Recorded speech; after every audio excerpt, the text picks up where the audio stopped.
You do not forget the moment someone decides you are replaceable, especially when that someone is the man you built your entire world around. But what he did not expect was that the woman he left me for would walk into my classroom, and what I taught her would change everything. My name is Margot Hale, and this is the story of how I lost everything and found myself. You do not forget the moment someone decides you are replaceable. You do not forget the look in their eyes when they tell you that you are no longer enough, that someone younger, brighter, more exciting has taken your place. Especially when that someone is the man you once built your whole life around, the man you sacrificed for, the man you believed in, the man you loved with every fragile piece of your heart. For 12 years I stood beside Daniel Cross, through every dream he chased, through every failure he stumbled into, through every restart, every late night, every moment when the world told him he was not good enough. I was there. We started as broke 20-somethings sharing instant noodles in a cramped apartment with peeling wallpaper and a leaking faucet that neither of us could afford to fix. We laughed about it then. We said it was temporary. We promised each other that one day we would look back on those days and smile. And for a while we did. But somewhere along the way, the we I believed in started to crack. Daniel climbed the corporate ladder. One promotion after another. One success story after another.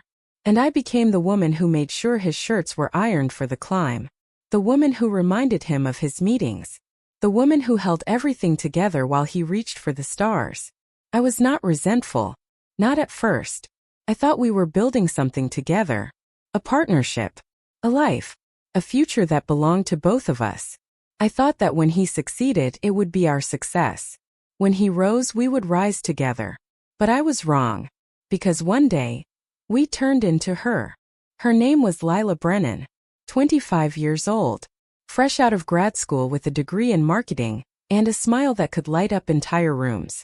She was bubbly, charming, full of energy and ideas, the kind of beautiful that made everyone stop and stare when she entered a room. She was everything I was not. Young, exciting, unbroken. Daniel came home one night, 6 months ago, with guilt written all over his face. I knew before he even opened his mouth. I had known for weeks, really. The late nights at the office. The sudden need for space. The way he looked at me like I was a stranger he no longer recognized. He stood in our living room, hands shoved deep in his pockets, and said the words that would splinter me clean in half. I did not mean for this to happen, Margot. His voice was quiet, almost apologetic, but not quite. You have changed. You are not the woman I fell in love with anymore. She reminds me of who I used to be. Who I want to be. I stared at him. Numb. Silent. Shattered. So that is it? I finally whispered. 12 years. And you are just done. He looked away. Could not even meet my eyes. I am sorry, he said. But yes.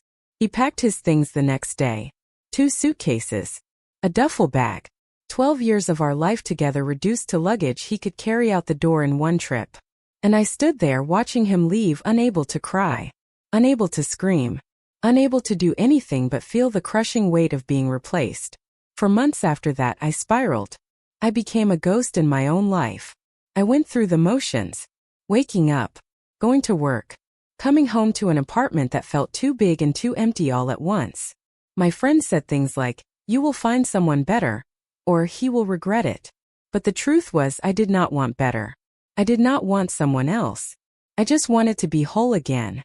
I wanted to feel like I mattered. Like I was more than just the woman someone left behind. So I started small. I went back to teaching. Before Daniel, before I became his wife, I had been a corporate coach for women.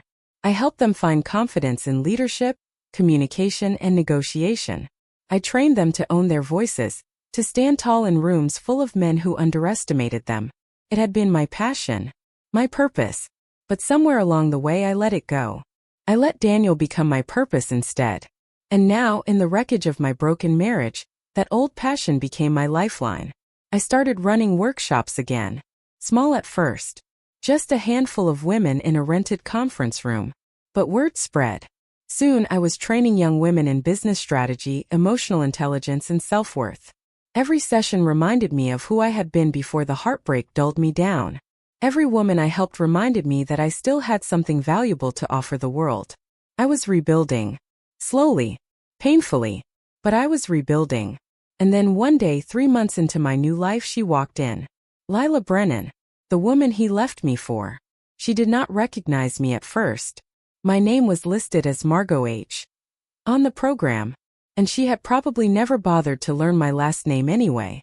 But when I stood up at the front of the room to introduce myself, her eyes went wide. "Margot," she whispered under her breath, loud enough for me to hear. I met her gaze. Steady. Calm. Unbroken. "Welcome," I said evenly. "Please take a seat." For a moment she just stood there frozen. I could see the panic in her eyes, the guilt, the confusion. But she sat down. And for the next 8 weeks she sat in my class, learning about confidence, about boundaries, about self-respect, from the woman her boyfriend had discarded for being too old, from the woman whose life she had walked into without a second thought. I watched her carefully, not with bitterness, not with hatred, but with quiet curiosity. She was smart, yes, sharp even, but there was something fragile about her, something unsteady, the kind of fragility that comes from living in someone else's shadow, from building your identity around being chosen by someone else. I had been there once. I knew that fragility well.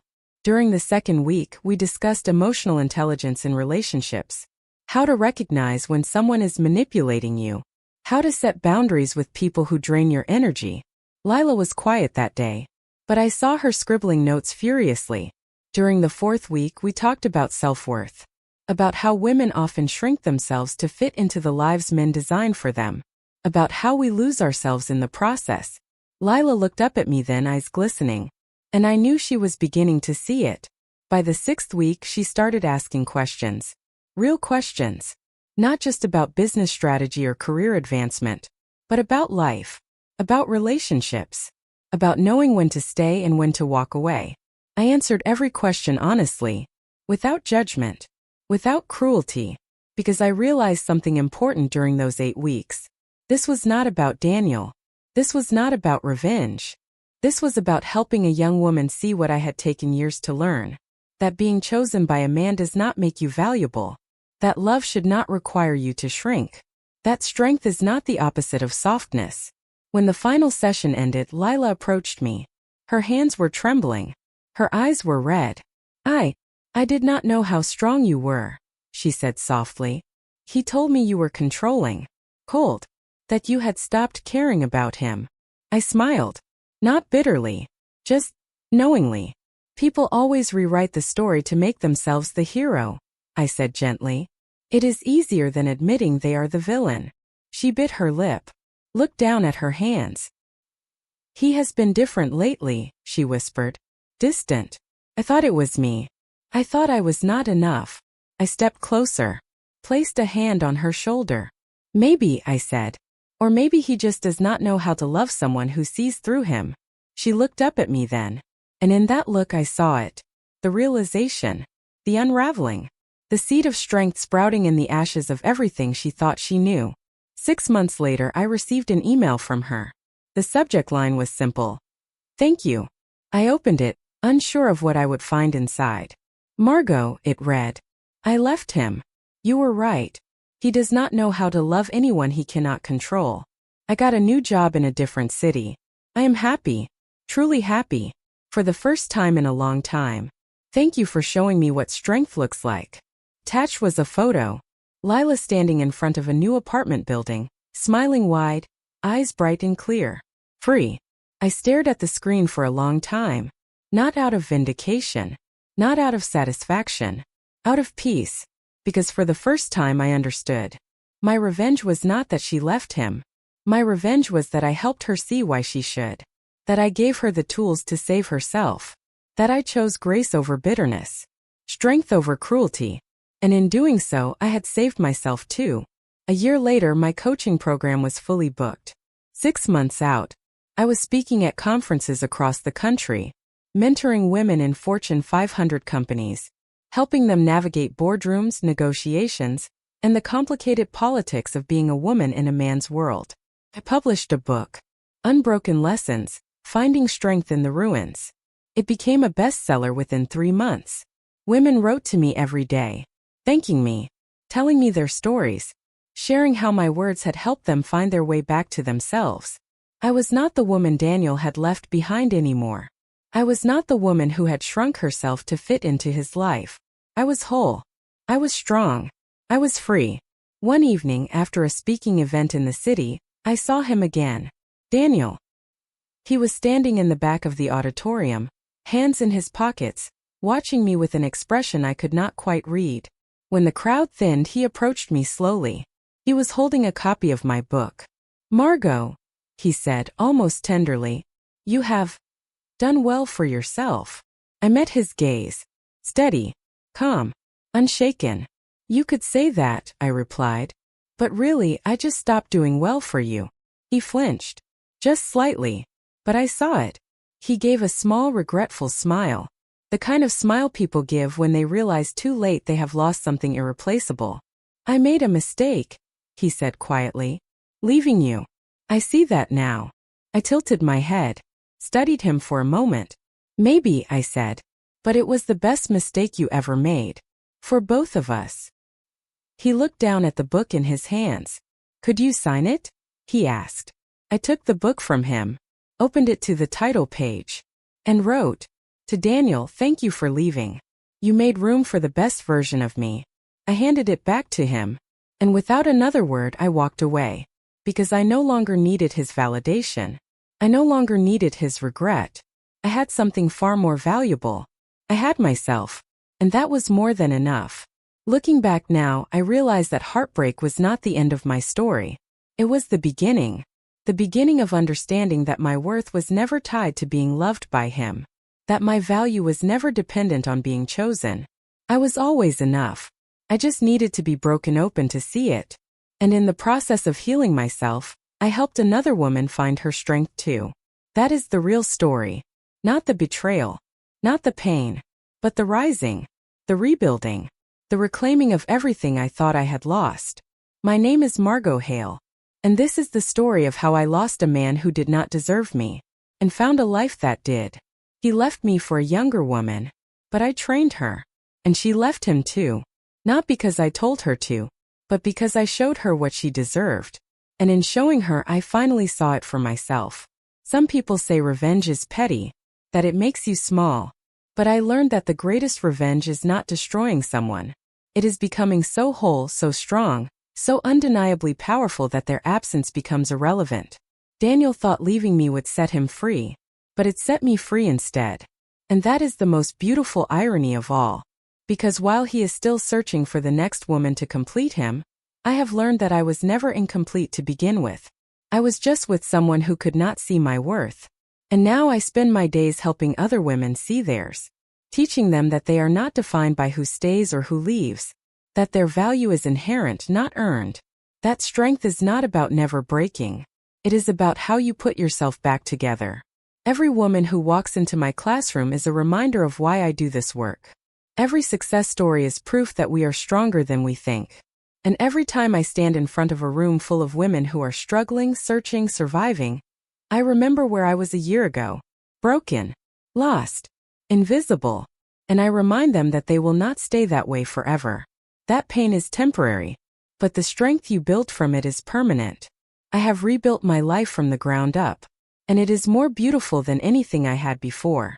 Because this time it is mine. Not ours. Not his. Mine.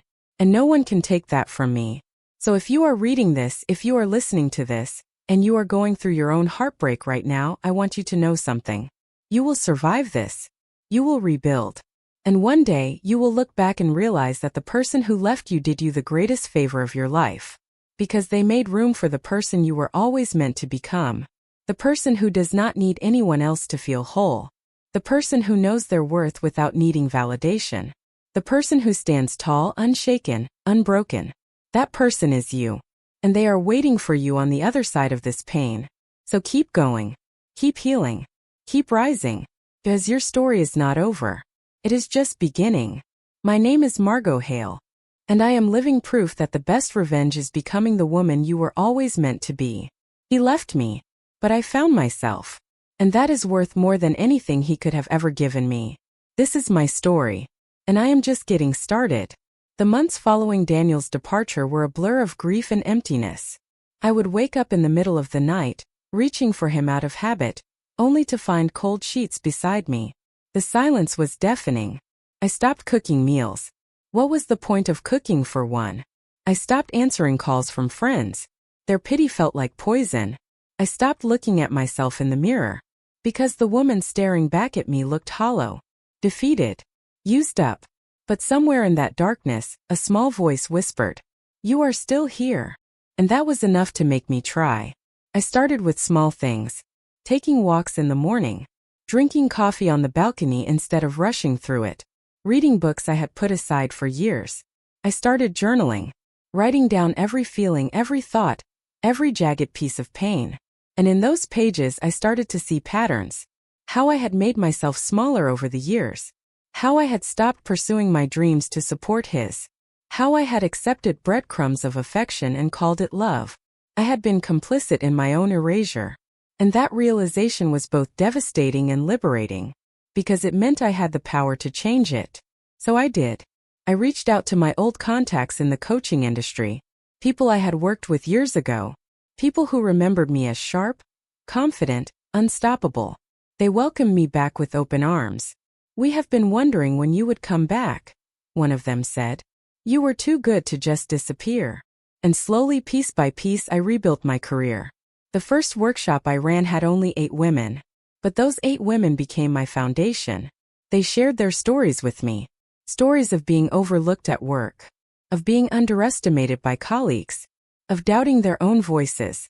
And I gave them tools, scripts for difficult conversations, techniques for projecting confidence, exercises for recognizing their own worth. By the end of the session, they were standing taller, speaking louder, believing in themselves more. And I realized something powerful. Helping them was healing me. Every woman I empowered reminded me of the strength I had forgotten I had. Every success story they shared became proof that I still had value, that I was still capable, still powerful, still relevant. And that was when everything shifted. I stopped seeing my heartbreak as an ending. I started seeing it as a beginning.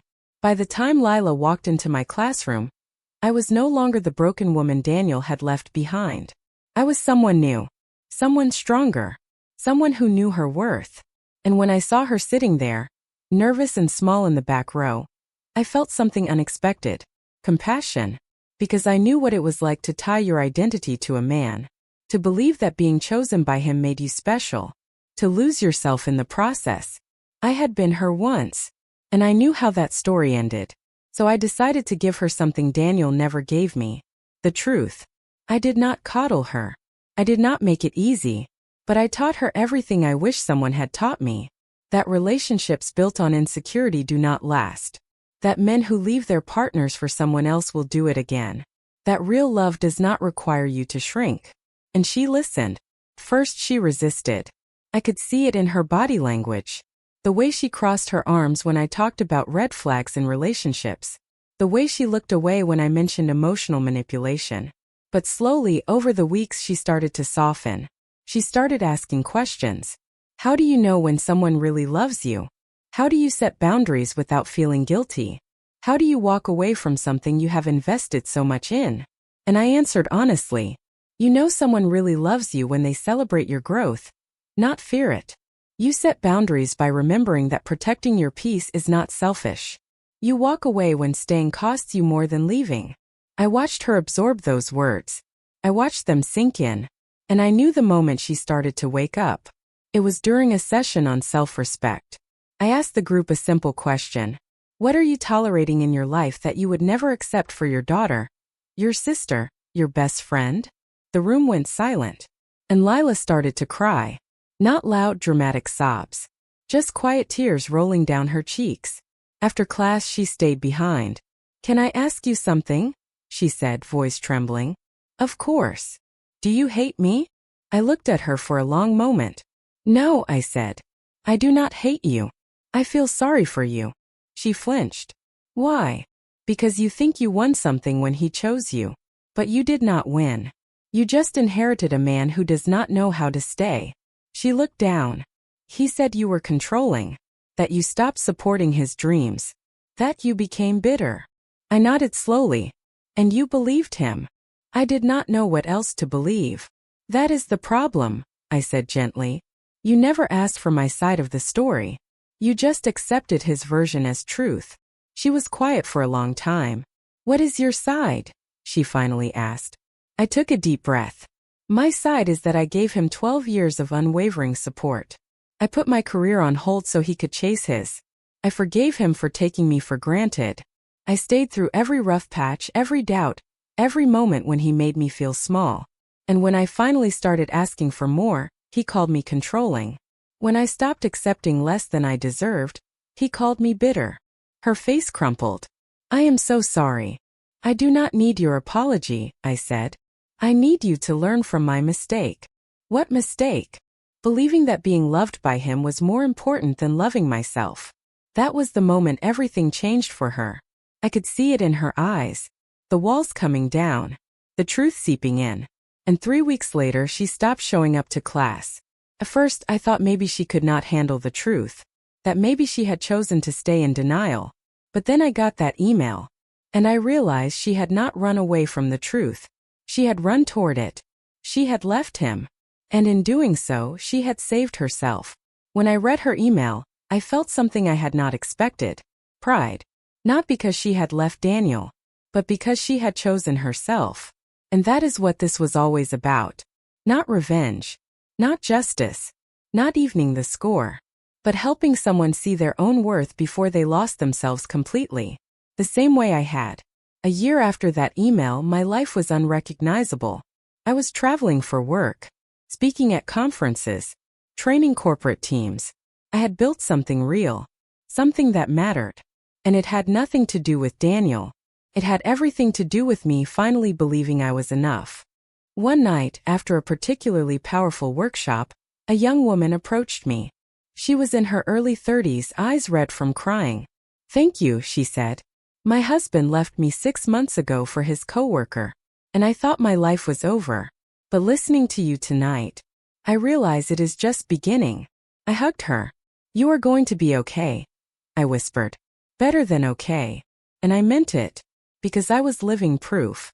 When Daniel showed up at that event with my book in his hands, I felt nothing. No anger. No bitterness. No longing. Just indifference. And that was the most powerful feeling of all. Because indifference meant I had healed. It meant he no longer had power over me. It meant I had truly moved on. He asked me to sign the book and I did. But not for him. For me. Because that inscription was my closure. My final goodbye to the woman I used to be. The woman who thought she needed him to be whole. I walked away from him that night without looking back. And it felt like flying. Now when I stand in front of a room full of women, I see myself in every single one of them. The ones who are heartbroken. The ones who are lost. The ones who think they will never be enough. And I tell them the truth. You are already enough. You just forgot. I teach them that heartbreak is not the end. It is the invitation to begin again. To rebuild. To rise. To reclaim everything they thought they lost. And I watch them transform. Just like I did. My name is Margot Hale. And this is my story. Not a story of revenge. But a story of resurrection. He left me for someone younger. But I trained her to be stronger. And in teaching her I became unstoppable. That is the real victory. Not that he lost us both, but that we both found ourselves. And we did it without him. So if you are going through heartbreak right now, I want you to remember this. The person who left you did not take your power. They just revealed it. And now it is your job to rise. To rebuild. To become the person you were always meant to be. The person who does not need anyone else to feel complete. Because you already are.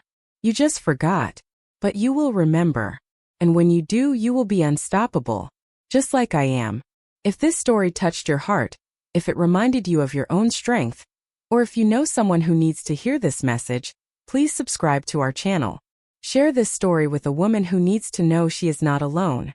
Together we rise. Together we heal. Together we become unbreakable. Hit that subscribe button and join our community of powerful, resilient women who refuse to stay broken. Your story matters. Your strength matters. and we are here for you every step of the way. Subscribe now and let us rise together.